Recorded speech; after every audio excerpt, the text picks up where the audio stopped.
Donc, bon, rebonjour. On a tout à l'heure été interrompu durant le cours et je ne sais pas très bien comment va être programmé ce cours.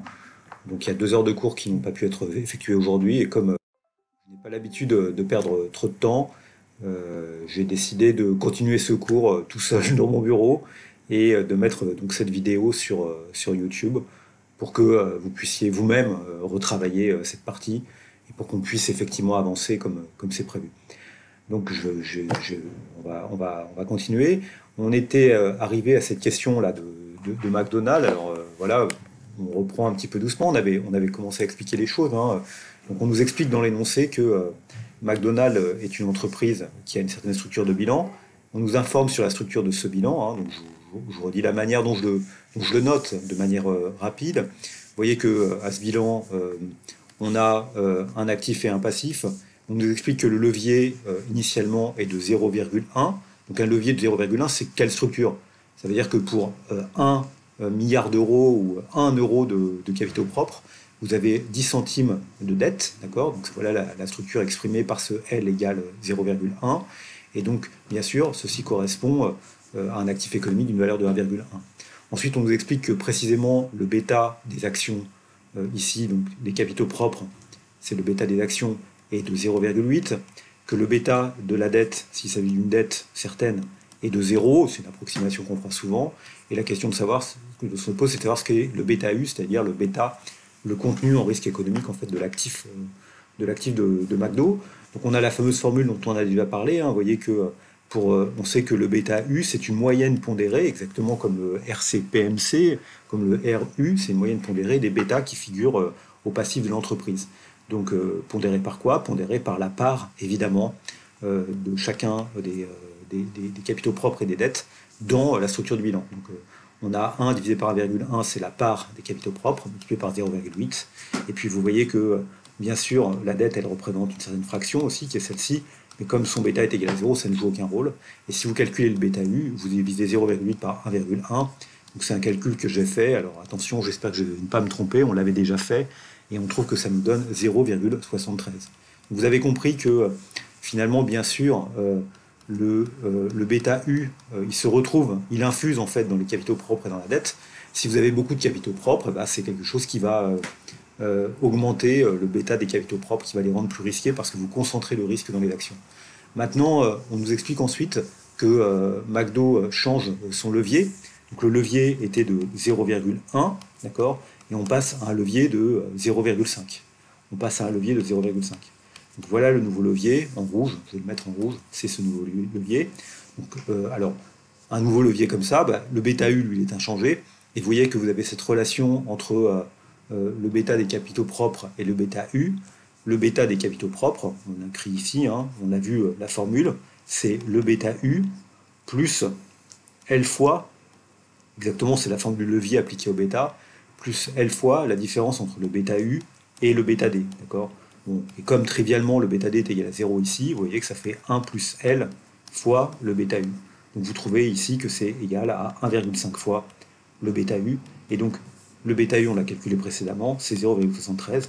Et donc vous trouvez un bêta des capitaux propres qui est tout simplement égal à 1,0905. Voilà, 1,091. Donc le bêta, il est bien augmenté ici, hein, d'accord? J'avais commencé en cours tout à l'heure à montrer quel était le nouveau bilan, hein. Donc ça, c'est juste pour vous faciliter, vous rappeler comment je raisonne, hein. Passer un bêta de 0,5, ça veut dire quoi? En fait, ça veut dire que, évidemment, dans le bilan de McDo, l'actif, il s'agit d'une opération financière. L'actif économique est inchangé, la valeur de cet actif est inchangée, c'est la preuve de Modigliani-Miller. Et vous voyez que maintenant, vous allez avoir un levier de 0,5. Un levier de 0,5, ça veut dire quoi? Ça veut dire que vous allez avoir 2 fois plus de capitaux propres que de dettes. Et donc, c'est un taux d'endettement en fait qui est de 2 tiers, d'accord? Qui est de 2 tiers. Donc, ici, la valeur des capitaux propres sera 1,1 fois 2 tiers. Et puis, évidemment, la valeur de la dette sera de 1,1 fois 1 tiers. D'accord? Donc, je vous laisse faire ce calcul. C'est ça qui est le bilan, mais on n'avait pas besoin de le faire ici pour répondre à cette question. Donc voilà comment on a pu ici calculer l'idée, avec l'idée que lorsque l'on augmente le levier, et bien évidemment, augmenter le levier, c'est à bêta U donné, et bêta U donné, c'est bien augmenter le bêta des capitaux propres, d'accord? Dès lors que si le bêta de la dette est inférieur au bêta U, ce qui est bien sûr le cas si la dette est non risquée, ce qui était la situation dans laquelle on était. Donc voilà. Ah, je voulais pas vous parler des bêtas et de Warren Buffett. Vous voyez que il y a eu il y a un petit article là que vous pouvez lire, voilà, auquel vous vous intéressez. On décrit souvent Warren Buffett comme quelqu'un qui a très très bien réussi dans le monde de la finance, et c'est une réalité. Et précisément, qu'a fait Warren Buffett pour gagner de l'argent sur les marchés? À quoi est due la fantastique performance qu'il a générée depuis la création de son entreprise? Eh ben, elle est liée à une stratégie qui consiste précisément à doper en fait le bêta des entreprises dans lesquelles il a investi. Il investit dans des entreprises à faible bêta, d'accord? Donc ces entreprises sont à faible bêta. Alors quand je dis faible bêta, c'est faible bêta U ou bêta CP, d'accord?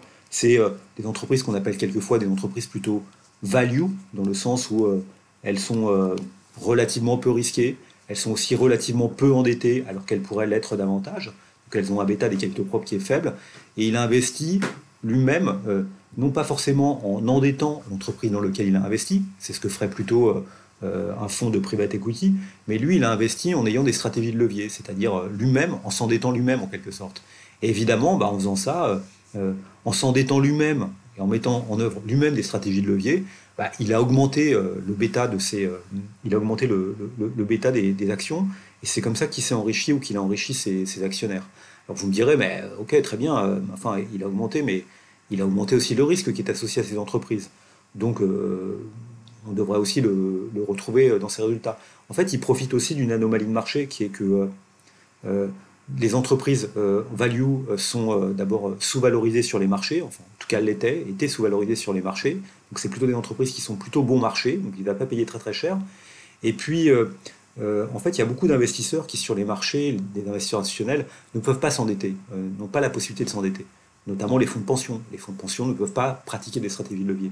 Et précisément, la stratégie qu'a eu Warren Buffett, c'est de lui-même de monter des stratégies à levier, c'est-à-dire des stratégies d'endettement indirectement, hein, par des swaps, par des techniques financières, et donc de doper ces bêtas et de doper le rendement aussi qui est associé à ces valeurs. Donc il a bien profité hein, de cette relation croissante entre bêta CP et L, et il en a profité au-delà finalement du risque qui est associé au fait de mettre de la dette sur les entreprises, concentrant sur les actions, parce que lui pouvait le faire, parce qu'il était libre en fait de ses investissements par rapport à d'autres investisseurs institutionnels.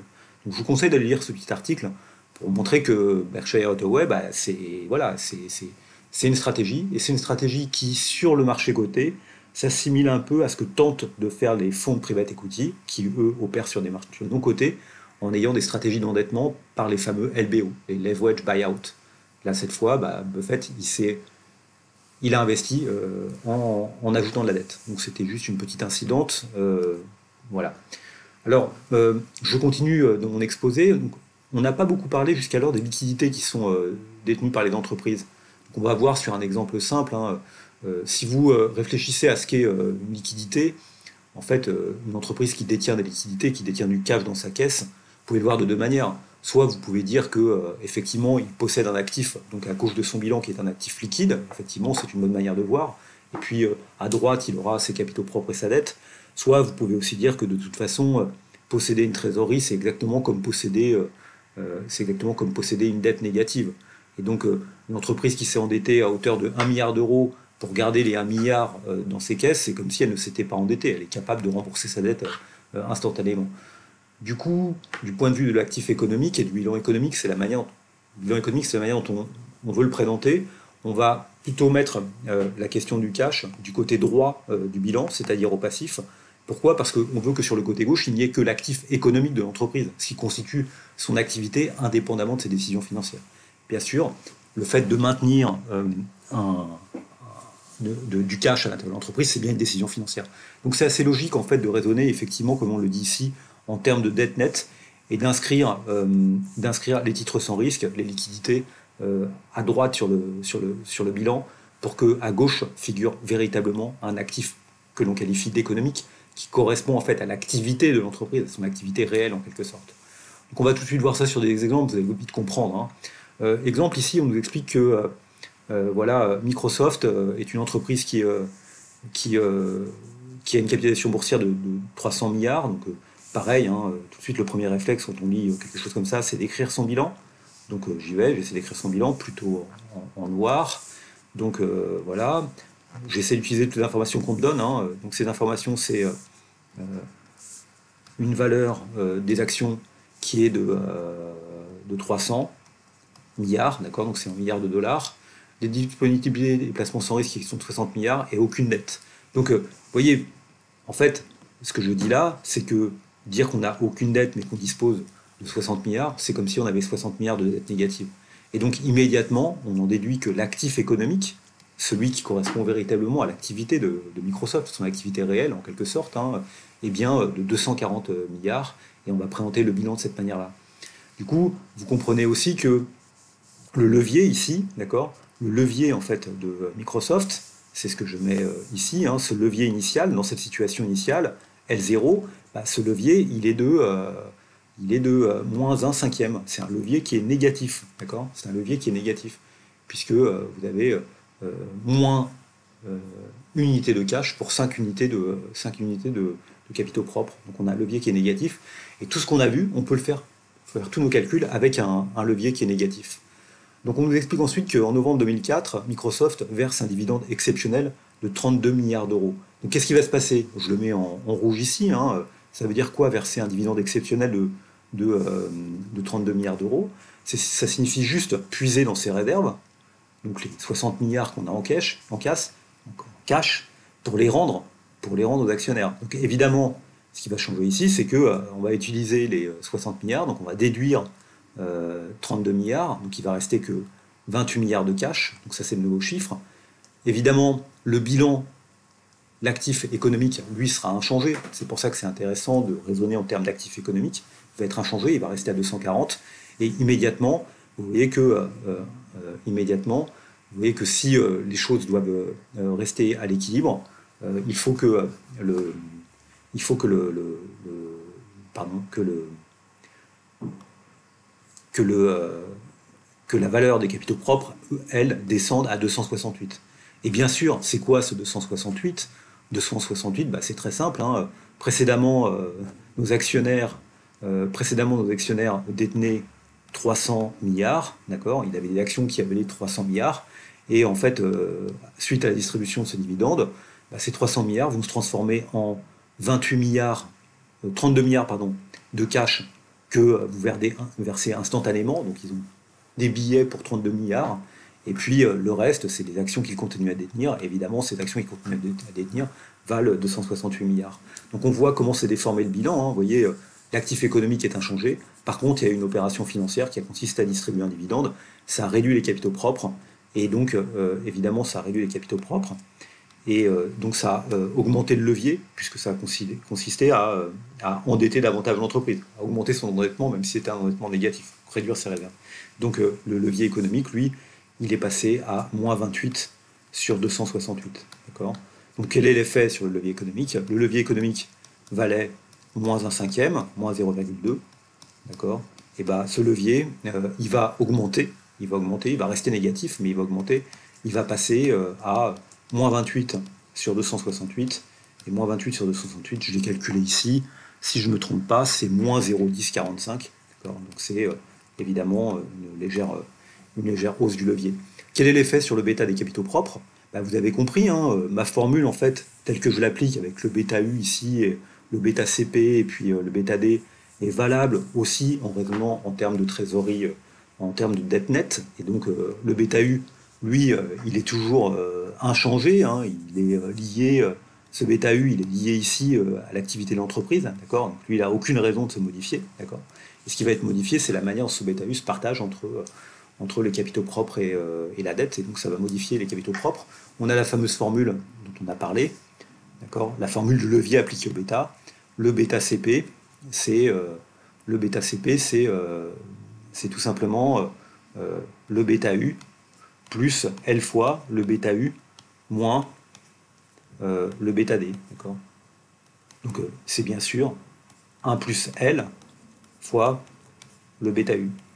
Donc si vous avez augmenté le L, vous avez aussi augmenté le bêta des capitaux propres. Ici c'est une augmentation, en fait, hein, on est dans un cas où le bêta CP était inférieur au bêta U, puisqu'il y a une partie du bêta CP qui correspond à du cash, le levier est négatif, mais ce bêta CP ce bêta CP ici, qui est inférieur au bêta U, va légèrement augmenter, tout en restant tout le temps inférieur au bêta U, car il y a une partie qui est en fait simplement du cash. Donc voilà la situation telle qu'elle est expliquée là. Je crois qu'on a un exemple du même type qui permet encore de, j'allais dire, de mieux comprendre, j'espère toujours de comprendre. Donc cette fois, on nous parle de Cisco Systems, une capitalisation de 102,4 milliards de dollars, une dette de 16,2 milliards, d'accord. Donc là aussi, j'essaie de le déployer ici, je commence là. Donc on a un bilan, hein, c'est Cisco, d'accord, là, voilà, Cisco. Ok, qu'est-ce qu'on nous dit? On nous dit, premièrement, que la capitalisation boursière est de 102,4, qu'on a une dette qui est de 16,2, une dette qui est de 16,2, mais qu'on a des liquidités qui sont à hauteur de 48,6. Donc en fait, si vous regardez la dette nette, c'est 16,2 moins 48,6, et 16,2 moins 48,6, ça vous fait 32,4. Excusez-moi, moins 32,4. D'accord. Donc ça revient à avoir moins 32,4 en réserve, d'accord, et ça c'est la dette nette. Du coup, l'actif économique de Cisco, hein, c'est 70, 102,4, moins 32,4, ça vous fait un actif économique de 70. On nous explique ensuite que le bêta des actions est de 1,23. 1,23, donc ça c'est le bêta des actions, associé aux actions de Cisco. Le bêta de la dette, c'est de la dette non risquée, on va dire le bêta est nul, c'est ce qu'on nous dit ici, d'accord. Quelle est la valeur de marché de l'actif économique de Cisco? On l'a déjà calculé, hein, cette valeur économique, par équilibre de bilan, c'est 70, donc ça on l'a fait. Avec un taux sans risque de 2% et une prime de risque de 7%, quel est son coût du capital en endettement nul? Donc là, on essaie peut-être un peu de nous embrouiller, hein. On peut simplement utiliser très simplement la formule du levier. Le coût du capital en endettement nul, on doit pouvoir le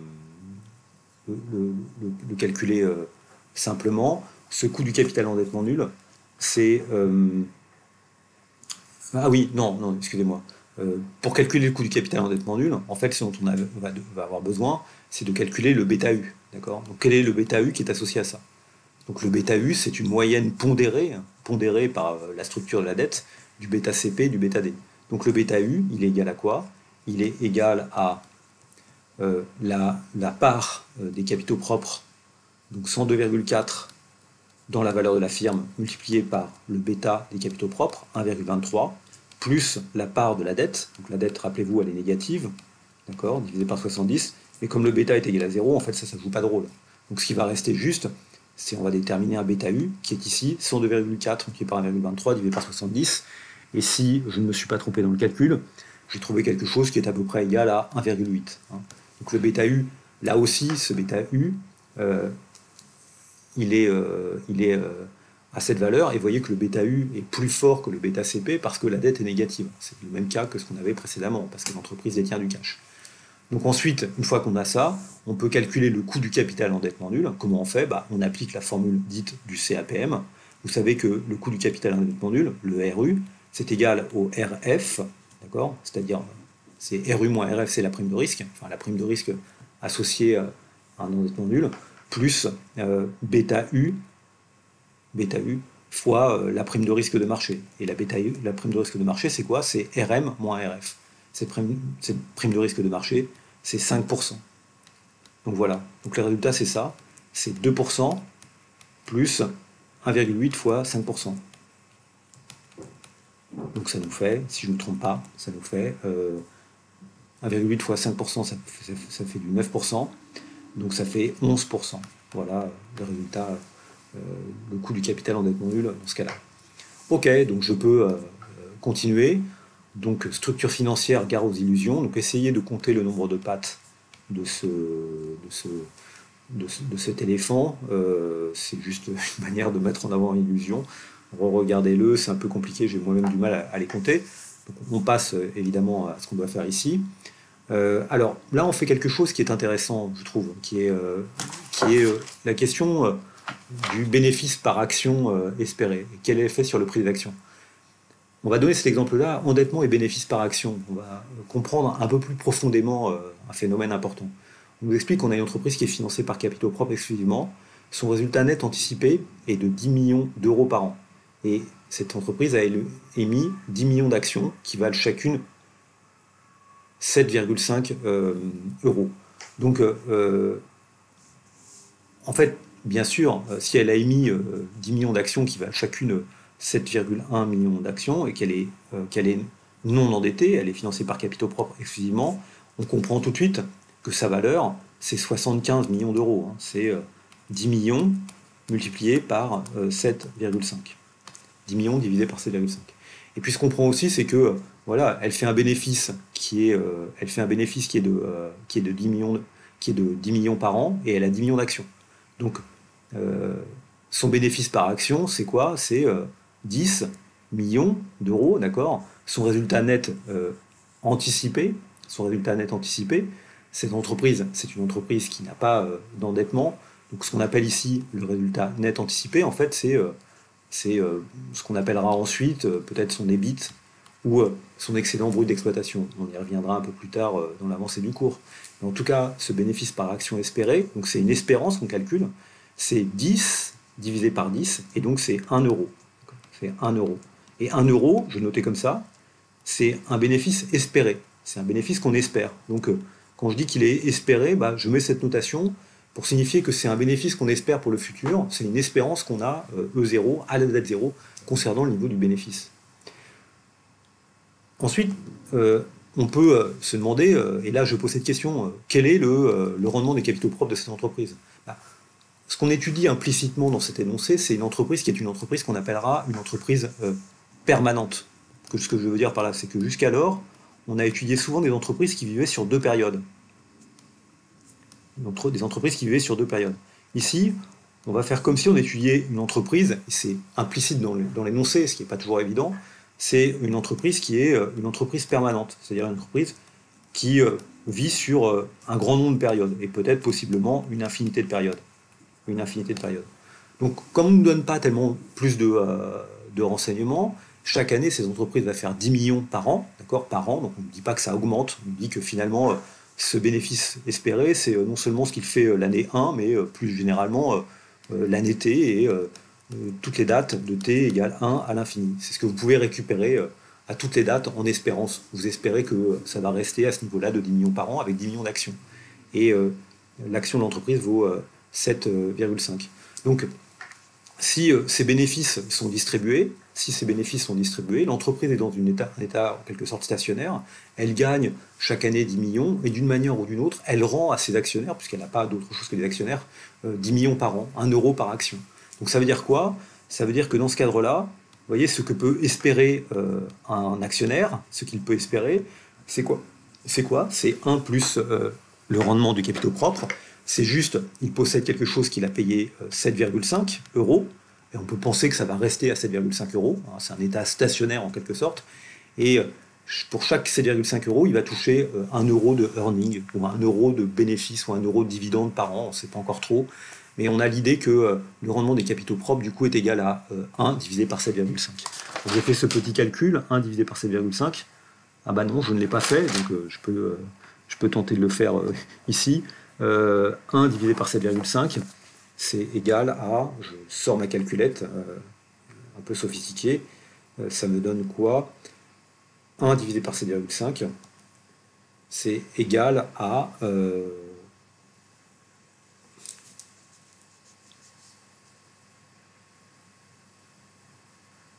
Ah, excusez-moi, parce que là, excusez-moi, hein, c'est pas plus 1, c'est 1 divisé par 7,5, donc c'est chaque année, je peux récupérer 1 en ayant quelque chose qui vaut 7,5. Donc le résultat que je trouve, ça serait un rendement des capitaux propres égal à 13,33%. D'accord? Et ça, c'est ce qu'on appelle aussi quelquefois un dividend yield ou l'inverse d'un price earning ratio. puisque on divise le earning par le price. C'est pas un price earning ratio, on pourrait appeler ça un earning price ratio. Earning, c'est le bénéfice par action. Price, c'est le prix de l'action, c'est 0,5, et ratio, c'est vous faites le ratio entre les deux. Et c'est un pourcentage. C'est un pourcentage de rendement, en fait. Bon, alors, ça, c'est une manière de présenter une entreprise permanente, on l'a déjà dit. Maintenant, on nous explique que cette entreprise, va emprunter 15 millions d'euros à 8% pour acheter un certain nombre d'actions. Donc, la situation de l'entreprise, initiale de l'entreprise, on l'avait déjà expliqué, hein, la situation, c'est une situation dans laquelle elle avait 75, c'était 7,5 fois 10, et donc on avait un actif économique qui était 75. Donc le résultat de Modine Miller, vous le connaissez comme moi, dans ces cas-là, c'est de dire que la valeur de l'actif économique ne dépend pas des décisions financières de l'entreprise. On emprunte 15 millions, d'accord, donc je l'écris ici, on emprunte 15 millions, donc on modifie le bilan, bien sûr, et si on modifie le bilan ici aussi va être modifié, d'accord, et ce nouveau bilan, ça va être, pour que ce soit juste, il faut que la valeur des capitaux propres soit de 60. Donc on passe à une valeur des capitaux propres qui est de 60. Donc combien d'actions va-t-on racheter? Rappelez-vous, on a toujours ce résultat que j'ai déjà mis en avant, c'est que ce type d'opération, normalement, est blanche, ne va pas modifier la valeur des actions. Donc, je vous rappelle comment on obtient ce résultat. Vous voyez que initialement, on est dans une situation, je l'écris en noir, où l'entreprise dispose de N0 actions à un prix de P0, et ceci vaut 75. On sait que de manière terminale, l'entreprise, ça c'est la situation initiale, hein, d'accord. Donc c'était, au passage, bien sûr, c'est 7,5 fois 10. Et je le fais de manière un peu générale, exactement comme je l'ai fait précédemment. Ensuite, on nous explique que dans la situation terminale, ce 75, c'est aussi le cours des nouvelles actions, donc N1P1, plus l'endettement, ça doit être aussi égal à 75. Donc on a cette deuxième équation. Et puis on a une troisième équation qui nous explique que, en fait, qu'est-ce qu'on va faire? On va emprunter 15 millions d'euros, et avec ces 15 millions d'euros, on va racheter des actions. Combien va-t-on racheter d'actions? On va en racheter la différence entre N0 et N1. Donc ça, c'est la quantité d'actions qu'on rachète. À quel prix va-t-on les racheter? Ça, c'est le prix auquel on va racheter les actions. Il faut qu'un individu qui cède son action soit indifférent entre le fait de la céder ou de la garder. Et donc, le prix auquel vous allez racheter les actions, c'est nécessairement le prix P1. Et si vous combinez ces trois équations, refaites cette combinaison, vous constatez que cette opération est complètement blanche et que le prix de l'action reste à 7,5. D'accord? Donc 60, le 60 qui est ici, donc combien d'actions peut-on racheter? Avec 15 millions d'euros, on peut racheter 2 millions d'actions. Il y en avait 10, et on peut en racheter 2 millions. Donc évidemment, 60, ce n'est rien d'autre que les 8 millions d'actions qui restent, multipliés par 7,5 euros par action. D'accord? Donc on a bien un prix d'action qui n'est pas modifié, qui reste à 7,5. Et combien d'actions on a racheté? On en a racheté 2 millions. D'accord? Donc on en a racheté pour 15 millions, et le prix a été inchangé. Quel est le bénéfice par action? Donc voilà, vous vous rappelez que précédemment, donc, là on est dans une nouvelle situation où on a non plus 10 millions d'actions, mais on en a 8 millions. Donc on a moins d'actions. Combien en a-t-on? Je mets ça, on a 8 millions. Quel est le bénéfice? Précédemment, on avait 10 millions. Mais attention, maintenant on a une charge financière qu'on doit assumer. Cette charge financière, c'est une charge financière permanente. Là aussi, c'est quoi la dette qu'on contracte? Les 15 millions dont on parle. C'est 15 millions d'endettement permanent.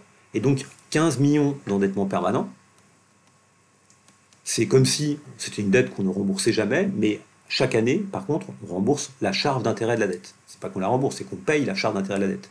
Et donc on déduit ça du bénéfice. Vous voyez que le montant de la dette, c'est 15 millions. Cette dette est considérée comme étant une dette permanente. Elle est rémunérée à 8%. Et donc le bénéfice par action, il est de 10 moins 15 fois 8. Donc 15% fois 8, ça fait 1,2. Vous avez 1,2 de frais financiers qui interviennent chaque année. Et donc vous voyez que vous obtenez simplement un bénéfice, cette fois total, qui est de 8,8.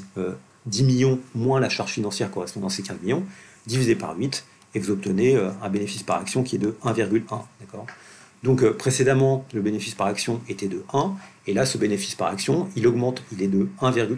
Pourquoi ? Parce qu'il y a moins d'actions d'un côté, donc ça fait diviser le bénéfice total par moins d'actions, mais de l'autre côté, il y a un effet aussi qui est lié bien sûr aux frais financiers qui s'ajoutent. Mais ça va conduire à une augmentation du BPA, simplement parce que l'augmentation des frais financiers qui correspond aux actions qui ont été rachetées a un effet moindre que la diminution du nombre d'actions. Et pourquoi ? Parce que simplement, le rendement de la dette, les 8%, le coût de la dette est inférieur au coût des capitaux propres. Et c'est donc ce raisonnement-là, simplement parce que les actions ont le même prix, conservent le même prix, mais en fait, ces actions, elles deviennent plus risquées. Elles deviennent plus risquées parce que le risque va se concentrer dans les actions. Donc il est normal que ces actions valorisent, obtiennent un bénéfice par action qui est plus important. Et donc c'est quoi le RCP ? J'avais déjà fait ce calcul précédemment.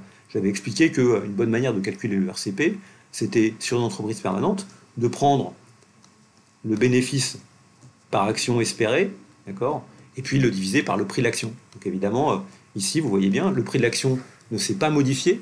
Le prix de l'action ne s'est pas modifié. Ça, c'est un aspect important. Par contre, le bénéfice espéré qu'il y a par action, lui, a augmenté. Et donc, si on a ce phénomène-là, le rendement des capitaux propres lui-même a augmenté, ce qui vient justifier le fait que ce qui est dû en fait à l'augmentation du risque qui est associé aux actions. Donc certes, le prix de l'action, lui, n'augmente pas, il y en a moins, le prix ne bouge pas, mais en revanche, comme l'action est plus risquée, le rendement qu'elle porte chaque action et chaque euro d'action est plus important. Non, excusez-moi, j'enregistre un film. Donc voilà le résultat auquel vous aboutissez. Donc il n'y a aucun paradoxe. Le bénéfice par action augmente et le rendement des capitaux propres lui augmente également. Donc voilà le résultat, et c'est un résultat qui est important parce que c'est un résultat qu'on obtient dans une entreprise qui est une entreprise que je qualifie moi-même de permanente ici. Ok, je passe à la suite. Donc en fait, voilà, qu'est-ce qu'on nous explique ? On nous explique que en choisissant en fait de s'endetter ou de ne pas s'endetter, on va partager le risque de l'entreprise, le risque économique de l'entreprise, entre les actions et la dette. On va mettre un schéma de partage des risques. Et lorsque vous n'avez pas de dette, vous avez une certaine distribution du résultat d'exploitation de l'entreprise. Ce résultat d'exploitation est risqué, donc vous pouvez le voir comme étant, on peut tenter ici de mettre même presque une courbe de répartition pour expliquer que ce résultat d'exploitation, c'est une variable aléatoire qui est risquée. Okay, et puis ensuite, ce risque de l'entreprise, ou ce risque économique, vous allez le répartir via votre structure financière sur les actions et sur les obligations. Donc, si vous mettez davantage d'obligations, sachant que les obligations, si elles sont risquées, elles n'absorbent aucun risque, ça veut dire que vous allez davantage concentrer le risque sur les actions, et non pas sur les actions au total, mais sur chaque euro d'action. Donc c'est ce qu'on fait ici. Vous voyez, si vous n'avez pas de risque, le bénéfice par action de l'entreprise non endettée, elle augmente proportionnellement. Ici, c'est exactement le nombre d'actions, et ça augmente proportionnellement. Et si vous commencez, évidemment, à endetter l'entreprise, vous voyez que vous avez une partie du bénéfice par action qui est absorbée par les frais financiers, c'est le cas ici, d'accord ? Et donc vous avez un schéma de partage du risque qui est différent, et c'est ce que l'on veut reproduire à ce stade.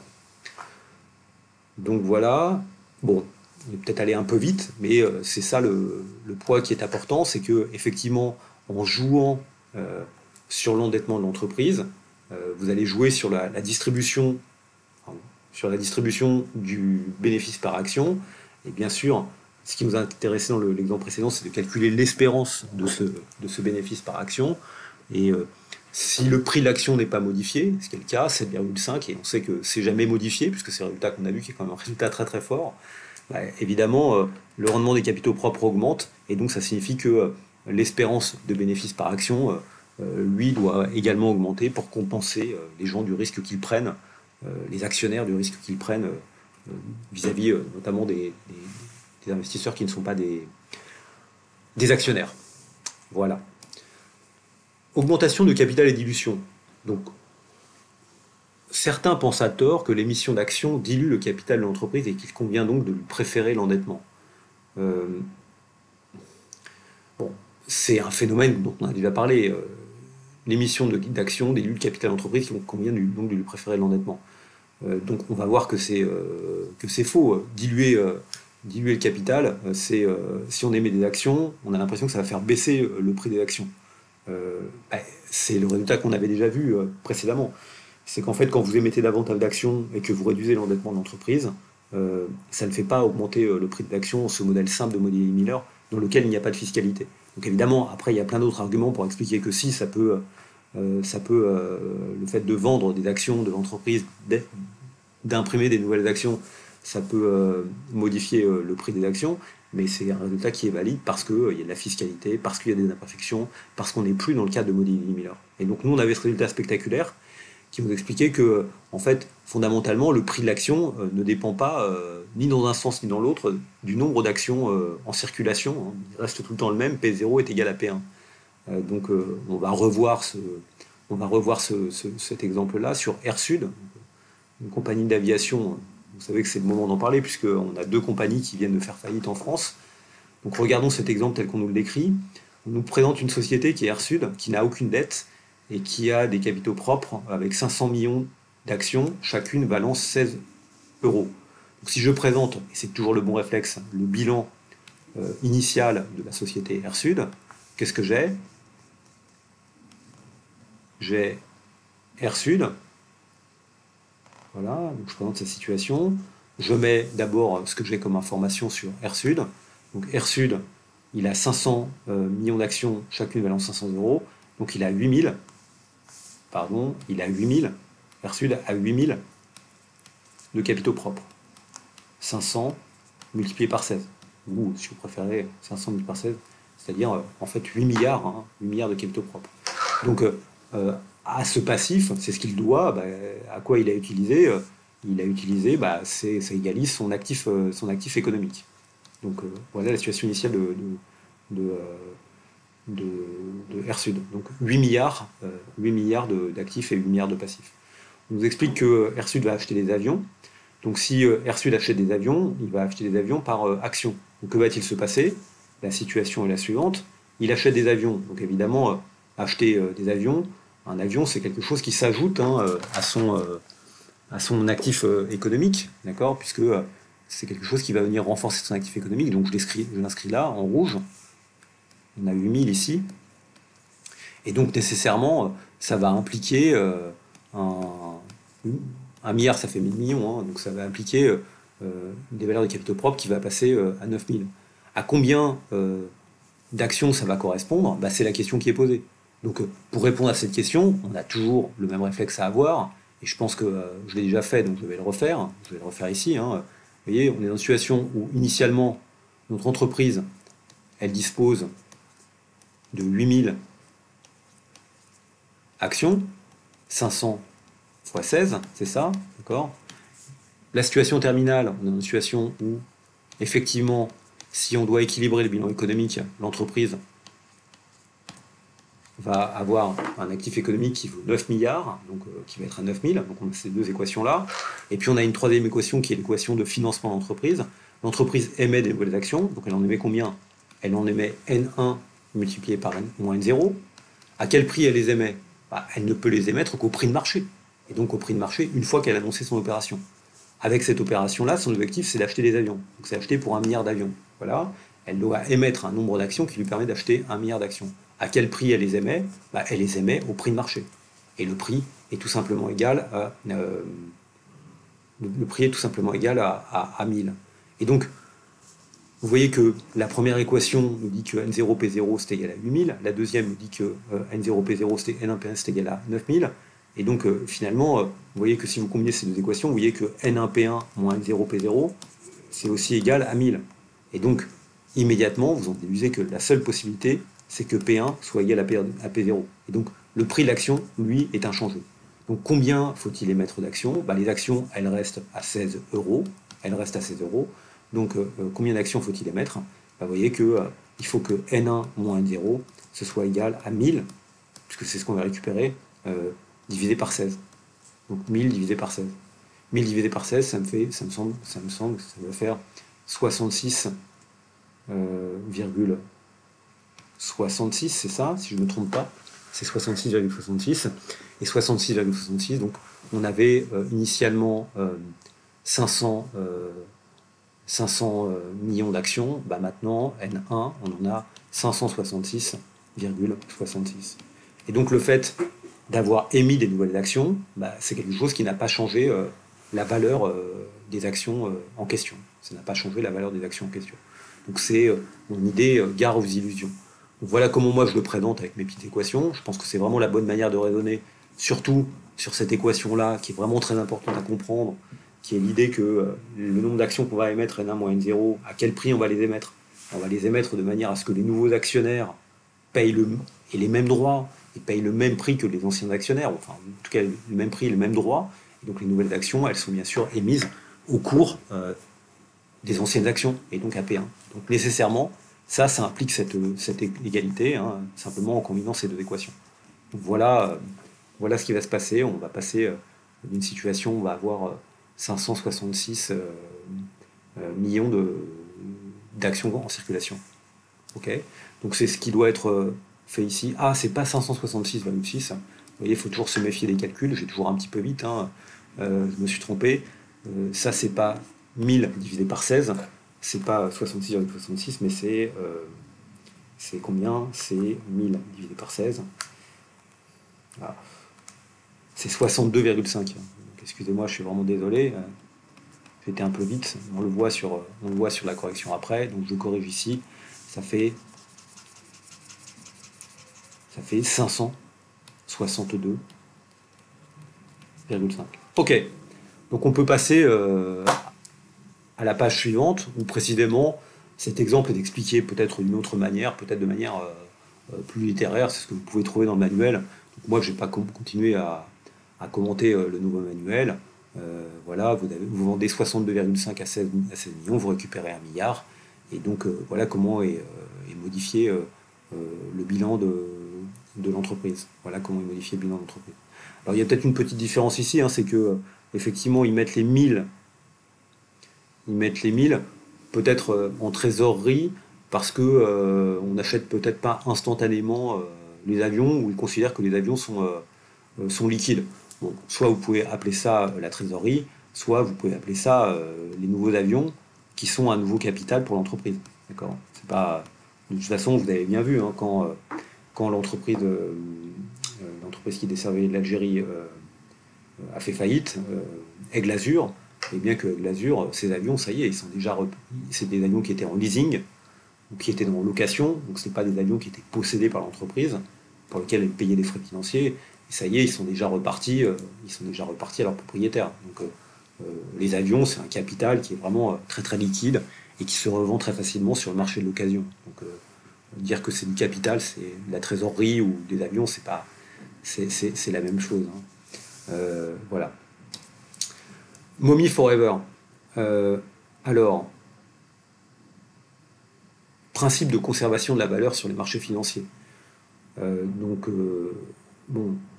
on a cette phrase. Alors on va voir que cette phrase, les opérations financières ne créent pas et ne détruisent pas de valeur. D'accord? Donc ça c'est bien expliqué que le VU, il dépend pas, il est inchangé, il ne dépend pas de la structure financière de l'entreprise, il est considéré comme donné une bonne fois pour toutes. Mais ces opérations financières, elles permettent de modifier non pas le risque, mais le partage. La manière, évidemment, ça ne modifie rien au risque, donc ça veut dire que ça modifie le risque, et c'est complètement faux. Hein. Par contre, ça va bien modifier le partage du risque de l'entreprise entre les capitaux propres d'un côté et la dette de l'autre. D'accord ? Donc rien ne se perd, rien ne se crée. C'est ça le principe de la conservation de la valeur sur le marché financier. Et donc voilà le principe général de Moody et Miller. Il y avait une phrase qui était donnée qui est assez amusante, qui exprime bien ce principe. Hein. Vous avez une entreprise qui est voilà, ceci est la valeur de l'entreprise, donc son VU. Ensuite, bien sûr, l'entreprise a un portefeuille. pouvez décomposer ce portefeuille comme vous voulez, faire une dette, faire des capitaux propres. Cela ne change strictement rien à la taille de la pizza. La taille de la pizza ne dépend pas de la manière dont on la découpe. Donc, il y avait cette phrase de Yogi Berra, donc un joueur très populaire de baseball aux États-Unis, qui avait répondu à quelqu'un qui venait lui livrer une pizza. Merci de me, Merci de me découper la pizza en quatre morceaux parce que je suis pas assez fin pour en manger 6. Donc évidemment, c'est juste un petit sourire pour expliquer que c'est bien ce principe de conservation de valeur qui joue et donc qui explique le résultat tel qu'on l'a ici. Voilà. Je check juste si j'ai pas de problème sur l'enregistrement. L'enregistrement continue. Ok, voilà, je suis déjà à 45 minutes. Et donc je peux bien sûr reprendre mon cours tel qu'il est. Voilà, donc je continue ce cours. Alors, maintenant, je peux aussi, voilà, donc j'ai ce cours qui continue. Je peux continuer, donc je fais page suivante. On va faire quelques petits exercices, puisqu'on a dit qu'on ferait des exercices. Et j'ai cet exercice sur Mercer. Alors Mercer, c'est le cas Mercer, puisque là, j'ai pas repris mes notes. C'est le cas Mercer qui est dans l'édition internationale. D'accord. Donc c'est ce cas-là qu'on va traiter. Donc essayons de le traiter comme un exercice. Soyons sérieux par rapport à ça. Qu'on a une entreprise qui est financée exclusivement par action. Elle a émis 10 millions d'actions. Alors vous voyez que sa dette sans risque est de 100 millions. Donc là, on a un problème parce qu'elle ne peut pas être à la fois financée exclusivement par action et puis à la fin d'après, on nous explique qu'il y a une dette. Donc il y a un problème à ce niveau dans l'énoncé de l'exercice. Donc je corrige cet énoncé, c'est une erreur typographique et je décris les choses. Donc c'est quoi cette entreprise? Elle a 10 millions d'actions. Donc présentons toujours son bilan. D'accord? Voilà le bilan de l'entreprise. Et puis on va travailler sur ce bilan comme on le fait maintenant depuis déjà 3 semaines. Donc on nous dit, elle a émis des millions d'actions qui valent chacun 75, donc on a 750 de capitaux propres, et 750 c'est 10 millions fois 75 euros d'actions. Très bien. Ensuite on nous explique que la dette elle est de 100 millions, voilà, et donc on a ce résultat-là. Donc nécessairement si on a ça, on est d'accord que la situation initiale de Mercer, c'est une situation dans laquelle il y a 850 d'actifs économiques. Alors, on nous dit ensuite que, bon, on ajoute aussi, c'est une donnée du problème, que ce que l'on propose aux détenteurs d'actions, c'est un rendement espéré de 8,5%. Donc c'est la rentabilité qui est exigée par eux, c'est la manière dont vous devez rémunérer les capitaux propres des actions. On nous explique ensuite qu'elle compte emprunter 350 millions d'euros pour rembourser sa dette existante et verser un dividende exceptionnel à ses actionnaires. Donc qu'est-ce qu'elle va faire? Je le mets en rouge pour expliquer ce qu'elle va faire. Ce qu'elle va faire, c'est qu'elle va emprunter 350 millions d'euros pour rembourser sa dette existante, donc elle va rembourser les 100 millions, et puis elle va verser 250 millions de dividendes exceptionnels, puisque c'est ça, hein, d'accord? Elle emprunte 350, on utilise 100 pour rembourser la dette existante, ça ne change rien, et elle va verser juste 250 millions. Donc quelle va être la situation de Mercer après cette situation-là? Le 100 ici va devenir 350, bien sûr. L'actif économique, il ne va pas être modifié, puisque ça c'est le résultat de Miller, donc ça va rester à 850. Et puis là, évidemment, pour que le bilan soit équilibré, vous voyez que la valeur des actions, total des actions, des capitaux propres, doit être de 500. Quel est le prix de l'action Mercer juste après l'annonce, c'est-à-dire avant que l'opération ne soit réalisée? Qu'est-ce qui va se passer pour l'action Mercer? Tant que l'action n'est pas réalisée, on sait très bien que de toute façon, il y a encore 10 millions d'actionnaires, la valeur économique de l'entreprise n'est pas modifiée, rien ne se passe, rien ne s'est passé. Le prix de l'action, juste après l'annonce, avant que l'opération ne soit réalisée, il reste à 75 euros. Cette opération ne crée aucune valeur économique. Donc elle ne crée pas plus de valeur pour les actionnaires. Quel est le prix de l'action Mercer après la conclusion de l'opération? La réponse est aussi 75 euros. On sait très bien que dans ce cas-là, ça ne modifie pas la valeur. D'accord? Le résultat, toujours le même. Je peux l'écrire là. N0, P0 plus 100, c'est égal à 850. Et je sais que N1 P1 plus 350, c'est aussi égal à 850. C'est aussi égal à 850. Et ce que je sais par ailleurs, c'est que... ah non, excusez-moi, pardon, je me suis trompé en plus dans la réponse. Donc, Et ce que je sais par ailleurs, c'est que pour un actionnaire, que va-t-il se passer? Ce qui va se passer, c'est que les 250 qu'on a ici, on va le reverser aux actionnaires. On va le reverser aux actionnaires. Donc combien on va le reverser en fait à chacun de ces actionnaires?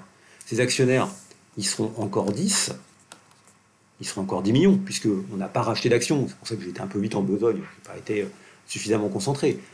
On ne rachète pas des actions ici, on verse un dividende exceptionnel. Et si on a donc 500, et si on a 10 millions, bah, la réponse c'est 50, puisque 500 c'est égal à 10 millions fois 50. Alors pourquoi le prix de l'action est de 50 euros? Est-ce que c'est cohérent? Bien sûr que le prix de l'action est de 50 euros et que c'est cohérent. Pourquoi?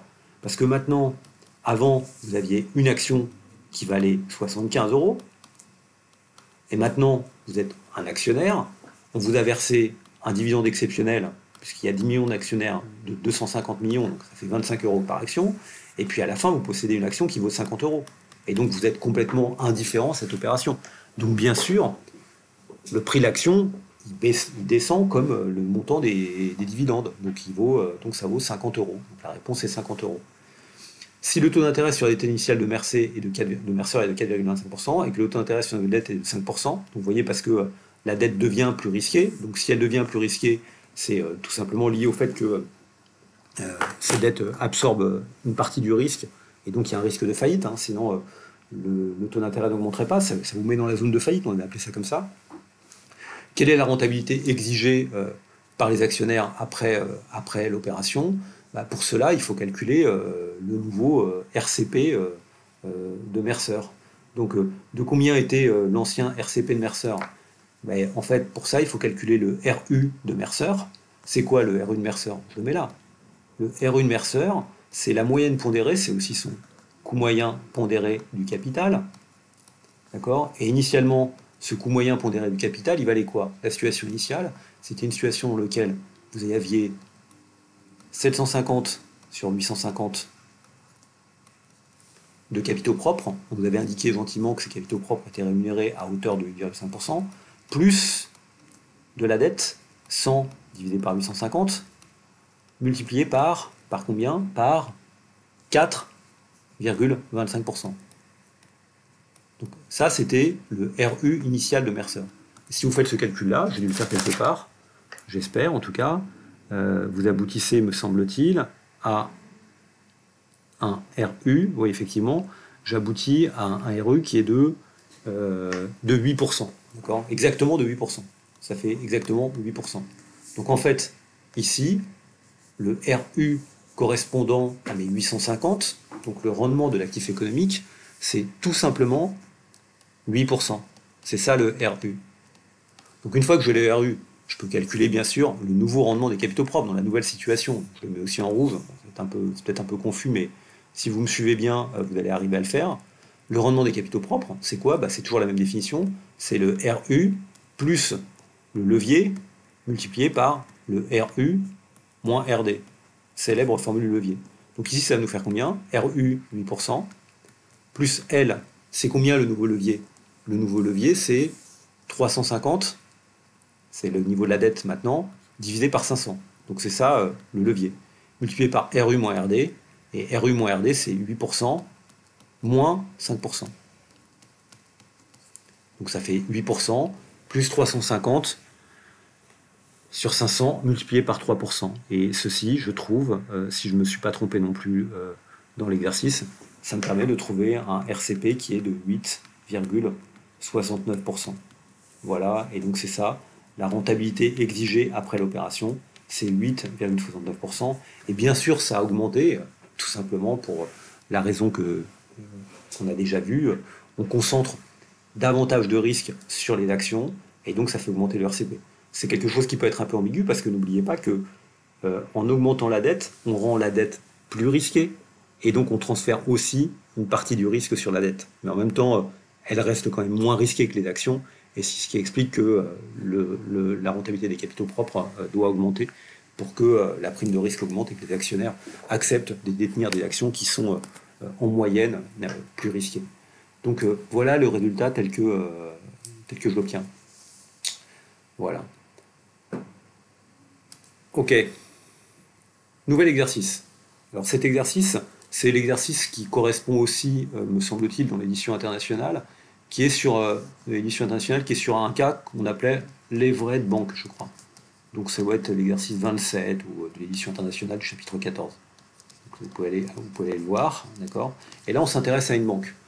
Donc on a une banque TBTF comme Too Big to Fail, qui a un passif qui est constitué de 2% de capitaux propres et de 98% de dettes. D'accord. Vous voyez la structure initiale de son bilan, je la mets en noir ici, d'accord. C'est la banque, elle a 2 de capitaux propres et elle a 98 de banque. Et donc elle a 100 d'actifs économiques, c'est ça. Vous voyez que son levier initial, ici, il est de 49, d'accord. Il est de 49. Bon, dans les faits, les leviers des banques sont un petit peu inférieurs à ça, mais les leviers des banques sont extrêmement élevés, simplement parce que les banques se financent par les dépôts, bien sûr, et qui rentrent donc comme une dette à leur passif, mais une dette très très liquide, mais elles se financent surtout par des obligations. Donc la question, c'est celle précisément de la stabilité du système bancaire, et donc de la quantité de capitaux propres que vous devez adosser, que vous devez avoir, de réserves que vous devez avoir en fait pour pouvoir financer votre activité, c'est-à-dire votre actif économique. Donc voilà, elle prête à ses clients au taux de 4,22%. 4,22%, c'est quoi? C'est précisément c'est, la rentabilité de son actif économique, puisque les 100, c'est de la dette qu'elle détient sur des clients, donc c'est des créances qu'elle détient sur des clients. Donc c'est bien le RU, d'accord. Donc RU est là, c'est 4,22%. D'accord, ça c'est le RU. Et puis elle emprunte au taux de 4%, donc ça c'est son RD. C'est son RD. Donc voilà sa situation. Une nouvelle règle prudentielle impose à toutes les banques de disposer de capitaux propres au moins égaux à 4% de leur passif. 4% du passif. Donc on doit passer à une situation, je la mets ici en rouge, dans lequel, par des nouvelles réglementations, BAL 3 et compagnie, on doit diviser par deux le levier. Enfin, en tout cas, je ne sais pas diviser par deux le levier, on va dire, on va tout de suite voir combien ça fait. Vous voyez, donc notre banque, elle a tout le temps un actif économique qui vaut 100, d'accord. Mais maintenant, ce qu'on lui dit, c'est qu'il faut qu'au moins ses capitaux propres soient de 49. Et donc il faut que dans ce cadre-là, la valeur de sa dette, de 4, pardon, il faut que la valeur de sa dette soit de 96 et n'excède pas 96. Vous voyez que le nouveau levier, il est beaucoup plus, il est beaucoup plus fort, beaucoup plus faible, il tombe énormément, il tombe de 49 à 24, d'accord. Donc il tombe dramatiquement, mais bon, il était à un niveau tellement élevé que évidemment la chute est d'autant plus grande. Donc la banque, pour réaliser ce nouvel équilibre de bilan, qu'est-ce qu'elle va faire? Elle va émettre des actions et se désendetter. Donc, elle va racheter ses obligations, ou elle va réduire ses dépôts. C'est ce qu'elle va faire, elle va faire une opération financière. Voilà. Elle va émettre des actions nouvelles, utiliser le capital levé pour rembourser une partie de sa dette. Avant application de la règle prudentielle, quelle est la rentabilité financière de TBTF? Alors en fait ici, quand on parle de rentabilité financière, c'est un concept qui est peut-être un peu ambigu, mais on nous met ici ROE. Et ROE, ça veut dire Return on Equity. Donc ici, c'est le Return on Equity, c'est-à-dire sur la valeur des capitaux propres. Et donc pour nous, on aurait dû appeler ça le rendement des capitaux propres. D'accord. C'est ça la rentabilité financière de TBTF ici. Donc on peut la calculer assez facilement, ces rentabilités financières. Il suffit d'appliquer la formule levier. Donc c'est quoi la situation initiale avant l'application de la règle? Donc je le mets plutôt en noir. Avant l'application de la règle, la rentabilité des capitaux propres, c'est quoi? C'est le RU, 4,22%. C'est ça, hein? RU, c'est ça. 4,22%. Plus L, 49 fois, ce qui est énorme, avec un levier qui est énorme, la différence entre le RU et le RD. Et la différence entre le RU et le RD, vous voyez, elle est petite, mais comme elle est multipliée par 49, ça fait un effet qui est important. C'est 4,22% moins 4%. Donc ça fait 4,22% plus 49 fois 0,22%. Donc combien ça va nous faire ça? Je ne l'ai pas calculé dans mes corrections. Comme je vous avez dit, j'avais préparé mon cours de manière un peu rapide ce matin. Donc je fais ce petit calcul. Et donc j'arrive à quoi? À 49 fois 0,22. Ça nous fait 49 fois 0,22, ça fait 10,78. Ça fait 10,78. Plus 4,22. Donc on arrive exactement à 15%. On arrive exactement à 15%. J'espère que je ne me suis pas trompé. Je revérifie. 49 fois 0,22 plus 4,22, ça nous fait exactement 15%. Donc on avait un return on equity de 15%. Après application de la nouvelle règle, on réapplique évidemment. Les actions vont devenir moins risquées, donc on s'attend à ce que ce RCP baisse. On peut réappliquer la même formule, donc je le fais en rouge parce qu'on est après.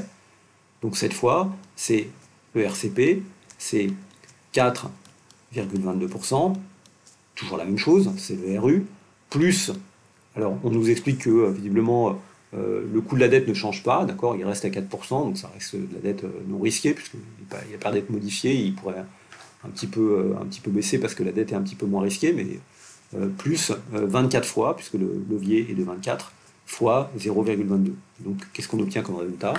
24 fois 0,22, je le mets ici, 24 fois 0,22, c'est égal à 5,28, plus 4,22, on obtient un rendement des capitaux propres qui est de 9,5%. D'accord. Bien sûr, le rendement des capitaux propres, lui a baissé. D'accord. Lui a baissé. Comment l'écart entre la rentabilité financière de TBTF et son coût de la dette évolue-t-il suite au durcissement des règles financières? D'accord. Donc évidemment, ce qu'on voit, c'est que cet écart entre la rentabilité financière et le coût de la dette, il baisse. Il baisse. Pourquoi? Parce que les capitaux propres deviennent moins risqués, parce qu'il y en a davantage. Donc chaque euro de capitaux propres devient moins risqué. Ici, on n'a pas fait de commentaire sur la dette, on a fait comme si, on l'a vu, on a mis 0,22%, on a fait comme si la dette était toujours risquée de la même manière. Donc normalement, on peut s'attendre à ce que comme la dette est un petit peu mieux garantie par les capitaux propres, en quelque sorte, la probabilité de faillite soit inférieure, et donc le taux de la dette baisse un petit peu. C'est pas ce qu'on a fait dans l'application qui est au-dessus. Ce qui est important, c'est de comprendre que la rentabilité des capitaux propres va baisser, simplement parce que ces capitaux propres sont moins risqués. Chaque euro de capital propre est moins risqué. Question d'après, on nous parle de volatilité de la rentabilité des actifs de TBTF, soit de 0,25%. Alors, pour le coup, là, il faut essayer de comprendre ce que ça veut dire, la volatilité des actifs de TBTF, de la rentabilité de TBTF. Quelle est la volatilité de la rentabilité financière de TBTF avant et après la mise en œuvre de la nouvelle règle? Donc on y va, on peut essayer de faire ce petit calcul. Peut-être que ça serait bien d'ouvrir une nouvelle page pour faire ça, parce que sinon on va un peu se compliquer les choses. Donc c'est ce que je fais ici. Je vous rappelle les données du problème. Enfin, c'est quoi la situation? C'est que en fait, à tout instant, c'est ce qu'on avait vu, c'est que la rentabilité de l'actif, c'est une variable aléatoire, d'accord? On a noté ça RA ou RU, d'accord? Comme vous voulez. C'est quoi? C'est une moyenne pondérée de la rentabilité des actifs, des capitaux propres, et de la rentabilité de la dette. Donc pondéré par quoi? C'est exactement, rappelez-vous, le principe qui nous fait dire que c'est ça, c'est qu'on voit l'entreprise ou la banque comme un portefeuille. Dans ce portefeuille, il y a deux types d'actifs. Il y a une part qui est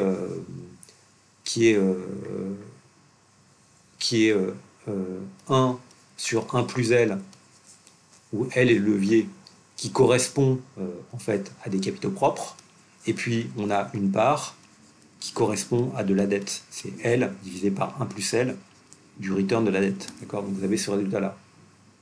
Ok? Donc voilà la situation. Ça, c'est juste la formule qu'on a déjà vue. Le RA, le RU, le RCPMC, c'est simplement la moyenne pondérée par les taux d'endettement des rendements des capitaux propres et des rendements de la dette. Donc si je note D, c'est L divisé par 1 plus L, vous voyez que vous avez cette formule qui est là. Et ce qu'on nous explique, on nous parle de volatilité. Donc c'est quoi la volatilité?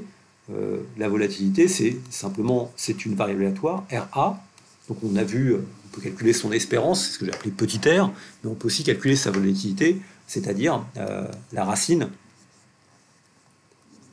de sa variance. On est d'accord? C'est bien la racine de la variance. Donc la variance de RA, c'est quoi la variance de RA? La variance de RA, c'est juste égal à la variance de 1 sur 1 plus L RCP plus L sur 1 plus L RD. C'est un calcul de variance. Il se trouve que on va supposer ici que on va supposer que la variance de RD est égale à 0. On va supposer que la dette étant sans risque, pour simplifier les choses, sinon on ne peut pas répondre à la question en fait. On va supposer que il n'y a pas de l'actif certain n'a pas de variance, n'a pas de volatilité parce que c'est un actif certain et donc on est certain de sa rémunération, donc il n'a pas de raison de fluctuer. Du coup, la variance de ceci, en fait, cela étant constant, c'est tout simplement égal à la variance de 1 sur 1 plus L RCP. Et la variance de 1 sur 1 plus L RCP, n'oubliez pas que L, c'est pas une variable aléatoire, c'est juste le pourcentage en début de période de capitaux propres de l'entreprise.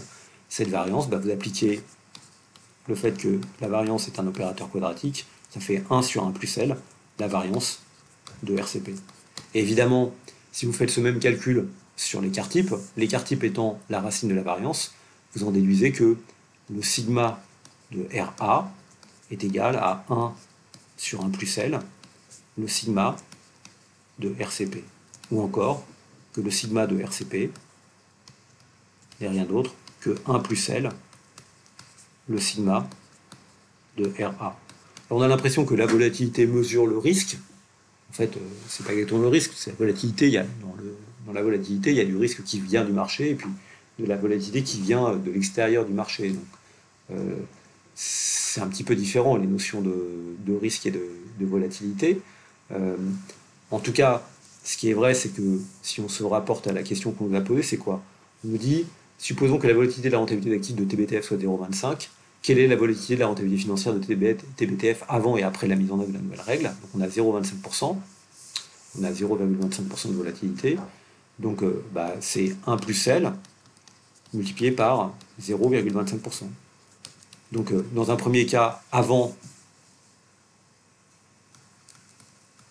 la volatilité, c'était 1 plus L, c'était 50 fois 0,25. Donc 50 fois 0,25, ça nous fait, si je ne me trompe pas, 50 fois 0,25, ça fait 12,5%. Avant, c'était 12,5%, d'accord? Et après, c'est-à-dire 50 fois 0,25, et vous voyez que après, ça tourne tout simplement à 24 plus 1, c'est-à-dire 25 fois 0,25, c'est-à-dire 6,25%.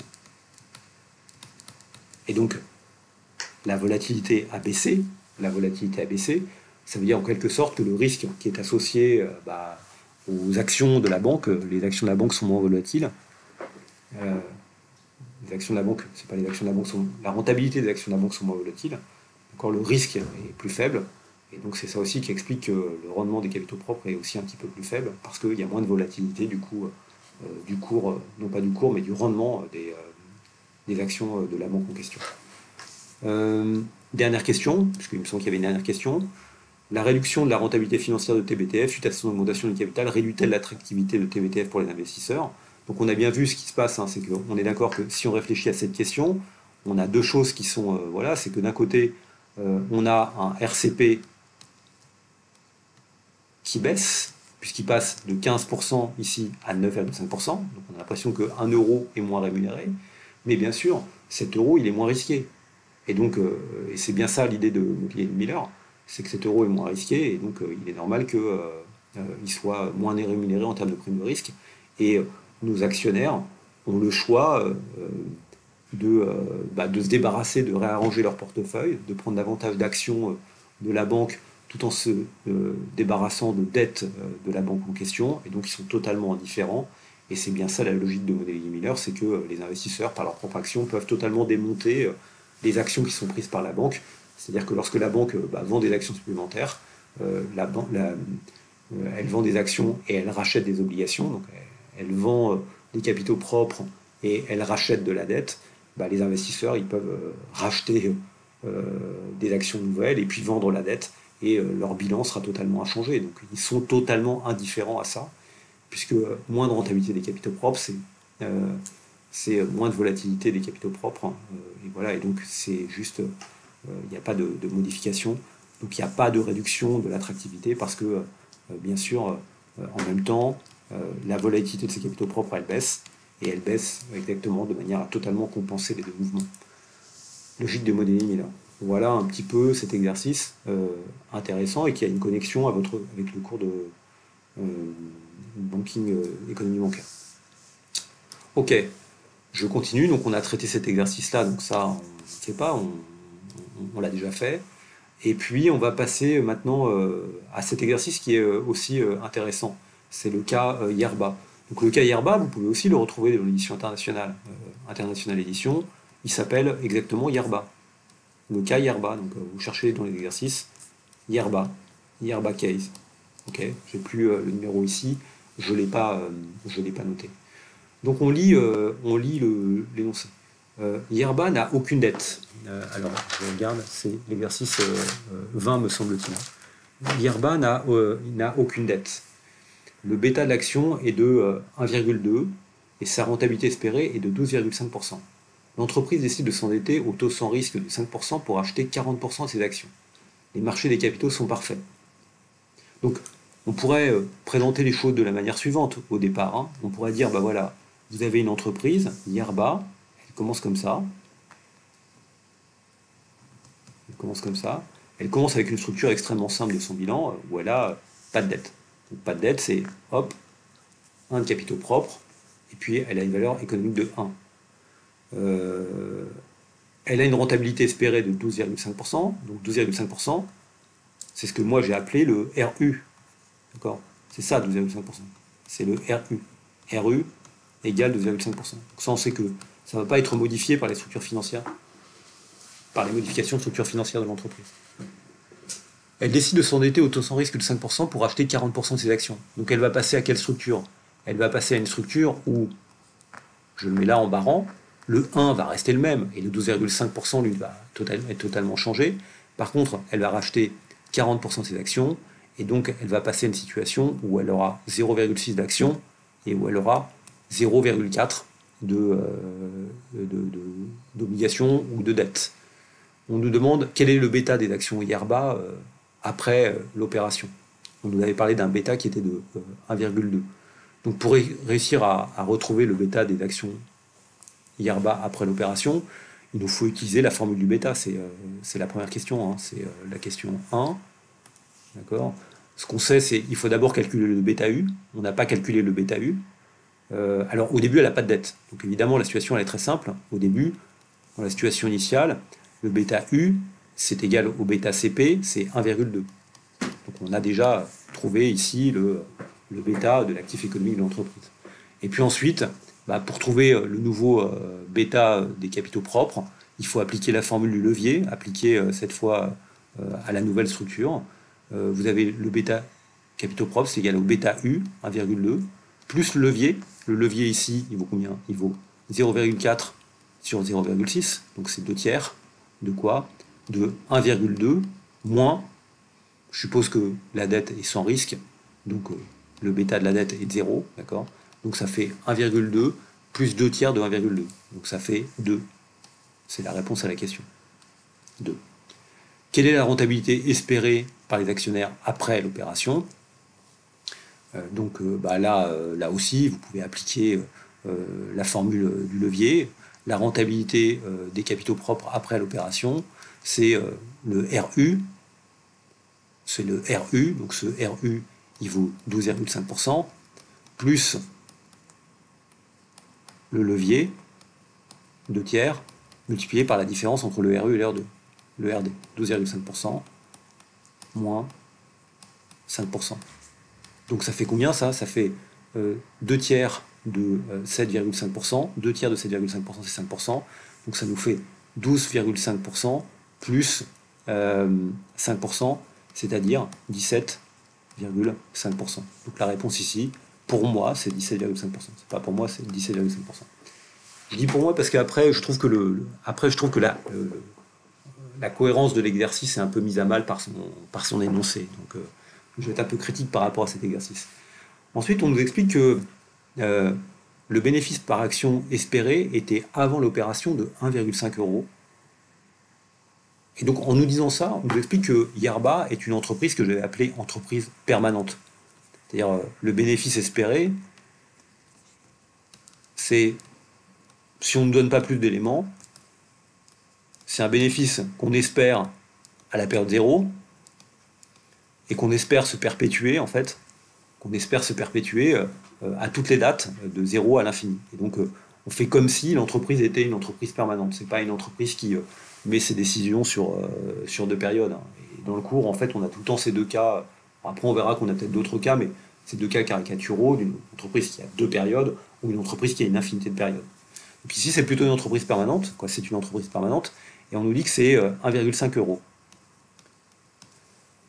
Le PER anticipé, le rapport entre le prix de l'action et le BPA anticipé est de 14. Donc le Price Earning Ratio. PER, c'est le Price Earning Ratio. C'est quoi ce Price Earning Ratio? Le Price Earning Ratio, c'est simplement le ratio entre le prix et le earning. Donc nous dire que le earning, en fait, c'est le BPA anticipé. Donc le BPA anticipé, il est de 1,5. D'accord? Et donc, pour qu'on puisse avoir un price earning ratio de 14, eh ben, vous voyez, il faut que le prix d'action soit de 21.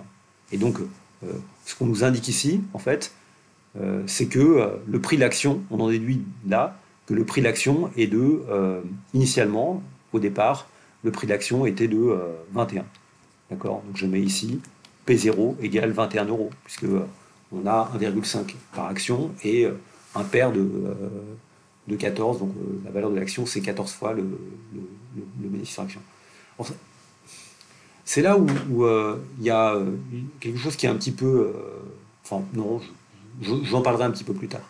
Donc finalement, notre entreprise, voilà, je propose que maintenant, bon, ici j'avais, dans le graphique précédent, là, j'avais présenté son bilan de cette manière-là. J'ai un peu représenté son bilan de manière un petit peu différente, mais de manière complètement équivalente. L'entreprise, pour faire clair, elle a 21, chaque action vaut 21. Et pour présenter les choses, on peut toujours dire qu'en fait, elle a 1 million d'actions, d'accord? Et chacune de ces actions vaut 21 euros. Et comme on se pose que la question de la structure du bilan, on n'a pas besoin de savoir, en fait, la taille de l'entreprise, c'est pas important. Donc son bilan initial, c'est celui-là. Ça va nous être utile par la suite, c'est pour ça que je le fais, pour répondre aux questions qui sont ensuite posées. Donc, à partir de cette situation-là, ces 21 millions d'euros, on va faire un changement de structure qui fait que on va vendre 40% des actions de l'entreprise. Donc, on va modifier le bilan de l'entreprise de manière, je le fais en rouge ici, d'accord? Donc, je le barre ici en rouge, de manière à ce que l'entreprise s'endette à hauteur de 40% de la valeur de son de ses capitaux propres. Et donc 40% de 21, si je fais bien le calcul, 40% de 21, ça me fait 8,4. Donc en fait, on va mettre 8,4 de dette. Et bien sûr, pour que ça fonctionne, et que ce soit cohérent, si on a 8,4 de dette d'un côté, il faut qu'on ait 12,6, me semble-t-il. Il faut qu'on ait 12,6 de capitaux propres de l'entreprise. Donc voilà la nouvelle structure qui est imposée à l'entreprise. L'entreprise, elle vaut 21, on rachète 40% de ses actions, et donc 40% de 21, c'est 8,4, et donc nécessairement, si le bilan d'entreprise est équilibré, il va rester 60%, et 12,6, ça va être la valeur des actions qui restent. Question qui est posée, la question C, c'est quel est le BPA espéré de l'entreprise après l'opération? Donc, Pour ça, il suffit juste, je vais peut-être ouvrir une page. Quel est le BPA espéré de l'entreprise après l'opération? L'entreprise, initialement, elle dégageait un bénéfice de- pas maintenant, c'est vraiment pas le moment, elle dégageait un bénéfice qui était de 10 millions, de 10 millions de 10 millions d'euros, d'accord? C'est comme ça, hein, c'était. Ah non, le bénéfice était de 1,5. Donc elle dégageait un bénéfice pardon, qui était de 1,5 million d'euros, puisque elle a 1 million d'actions en circulation qui valent chacun 21 millions. Donc au départ, son bénéfice, c'est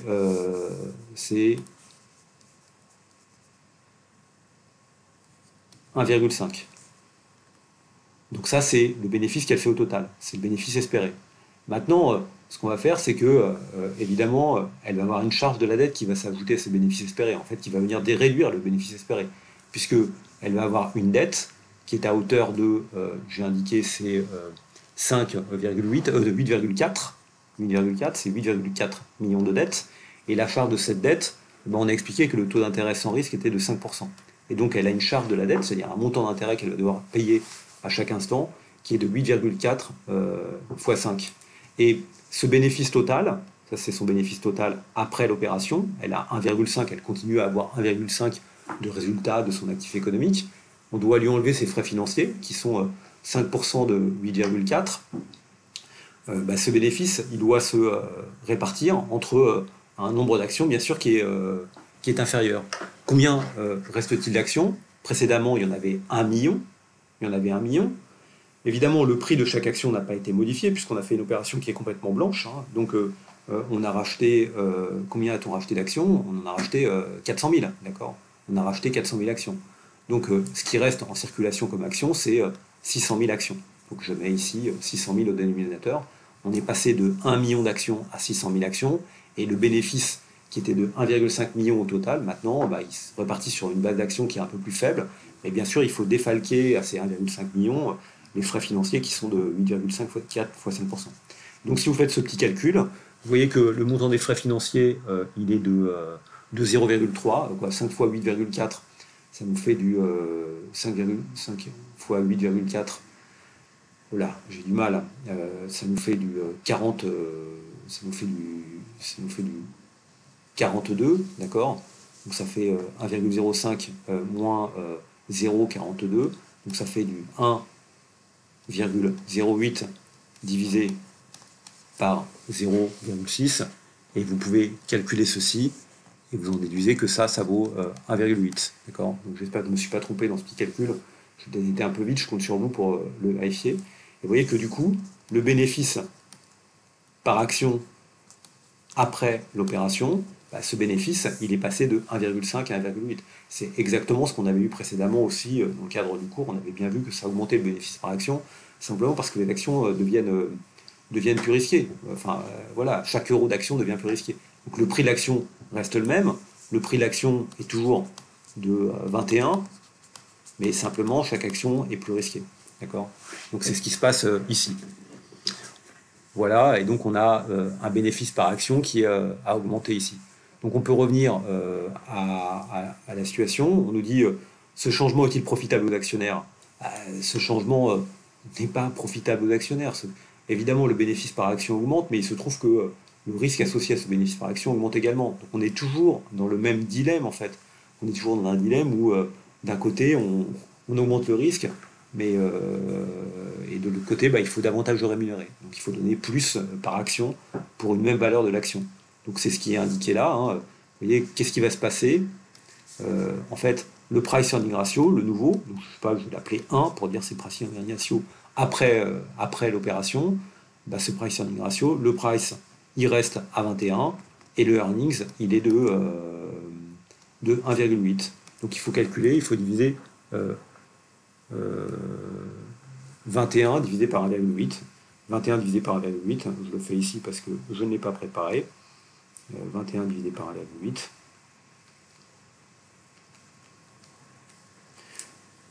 Ça nous fait du 11,667. D'accord? Donc ça veut dire que le earnings de 1,8 est moins valorisé par le marché. il est moins valorisé par le marché, simplement parce que l'action est plus risquée. Donc, quelque part, la valeur de l'action n'est pas modifiée, son prix n'est pas modifié. Mais la manière dont une action valorise un bénéfice par action, elle, est baissée. Donc vous pouvez le voir aussi en sens inverse. Vous voyez que 1 sur le pair, c'est aussi égal à quoi? Chaque action rapporte 1,8, d'accord? Et elle coûte 21.